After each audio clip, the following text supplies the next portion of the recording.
देना।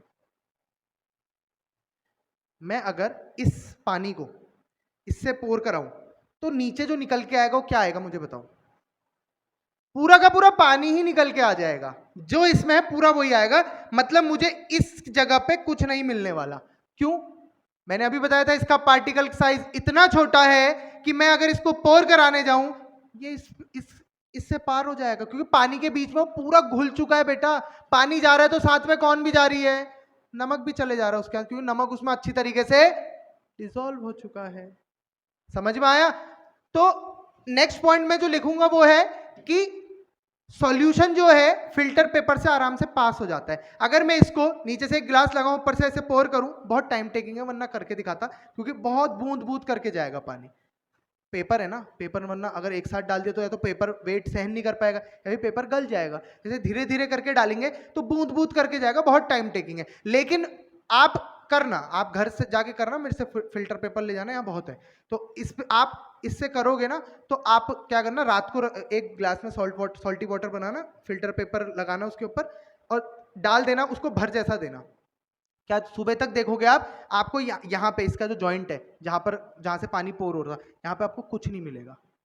अगर मिल रहा है इसका मतलब उसमें सॉल्ट के अलावा कुछ और भी चीज मिली थी जो कि फिल्टर पेपर से पास नहीं हो सकी।